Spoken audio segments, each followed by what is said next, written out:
Hello and welcome back to this edition of Value Time. Again, your host, Keith Whiteside. Thank you for joining us, spending some time talking with the educators, making a difference in our kids' lives. Welcome to the program, Darrell Dillard, the principal over at Ellender Memorial High School. Welcome back to the program. Thank you very much. Thanks for having us. Absolutely. And, I think all of us were really looking forward to, as the summer came, we were feeling like COVID was getting, maybe we get wrapping our arms around us, Right. getting a little better. Then Ida hits. And tell me a little bit about how and what happened with you guys as Ida hits and how the beginning of the school year started. Well, the beginning of the school year presented a lot of challenges. We were obviously on a platooning system, Right. housed at Terrebonne High School, and we had the afternoon shift. So it was a lot of logistics you had to put in place to share a building during that time frame. And then the community is still in, shambles pretty much, the community that feeds into the school. So it was pretty challenging on everyone at the beginning of the school year. As the year progressed, we got more into a routine, Right. and things kind of, homes and things of that nature started coming together. So it eased up quite a bit. Right. Yeah. Well, and then you're trying to measure out what's going to happen with athletics, what's going to happen with practices. And so once you were able to do it through the fall and get through that football process, Yeah. if you will, things got a little bit easier as we Right. got to the middle of the year. Let's talk a little bit about how the kids did with initially platooning and kind of being told what was going to be happening with Terrebonne.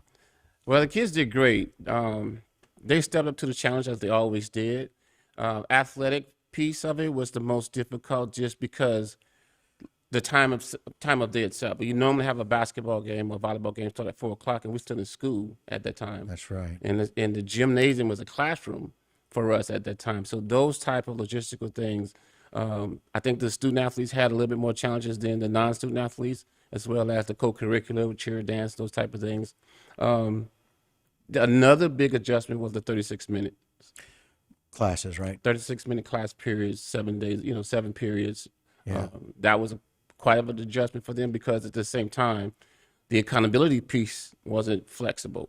You still had your standardized testing, you still had your LEAP test, your ACT Right. test.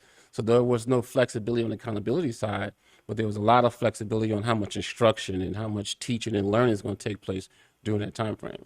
Yeah, and I know we worked really hard and we were able to do it. I talked with Philip Martin a great deal about it, that in-person learning. But when you change from that 50 to 36 minutes, that makes a difference. Yeah.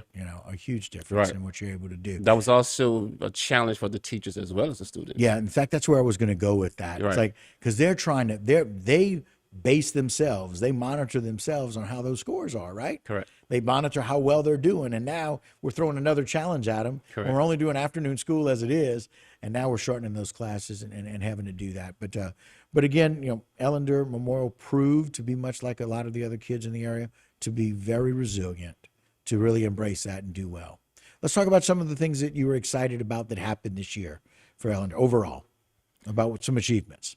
Overall, I'm happy that the enrollment picked back up because Okay. initially it dropped off about several hundreds and now maybe only down 100, 150, 200 at the most. Wow. So excited about that. I was excited that the students actually came to school and they were able to be successful on standardized tests, successful getting college credits, things of that nature. Wow. And then our faculty and staff really pulled together and they, despite what they were going through personally, they came to work as much as they possibly could. So I was very excited that some of that normalcy came back into play and they felt more comfortable, even with the schedule being in the afternoon, even though in a different building. So I was very happy with the results that the kids made and the dedication that our teachers and coaches have made. Terrific. And speaking of, that leads right into graduation. How excited did you see that graduating class coming up to and then through graduation? Well, that's a good question because a part of my graduation speech was acknowledging the fact that those graduates were my first ninth grade class, my first year's principal. Oh, that's right. Right at the fourth year, right? That is correct. So Oh, my. so we've been together for 4 years. So I've had the opportunity to see them grow and mature and develop into young men and young women. I was extremely excited, and I know they were as well, because they kind of looked at it as it's my 12th grade year and they just focused on 12th grade. But we've been together for 4 years, so I could tell some stories about some of the things they've done. Right. Very spiritual group, very successful. Wow. One of my messages in this speech was, they didn't make excuses about this year. Wow. They did not make any excuses about this year. They did whatever they had to do, and they got the job done. I'm extremely proud of that group of young men and young women because, like we just talked about, despite the 36 minutes, Right? despite the fact that accountability is still in place, they were very successful in my eyes. They held themselves accountable. They did.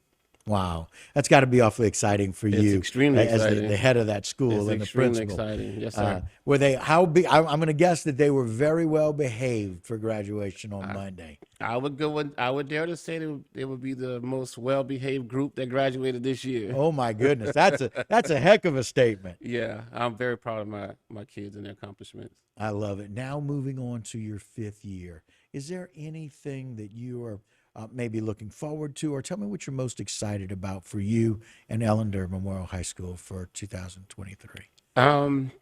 Every year, as principals, we face teacher shortages, leader shortages. I'm in a position now that I've acquired some great potential leaders coming up, guidance counselors, assistant principals, instructional leaders, and I think the nucleus of that group will work well together. And I'm expecting some really big results from the support staff that we have. I'm looking forward to working with this group of people.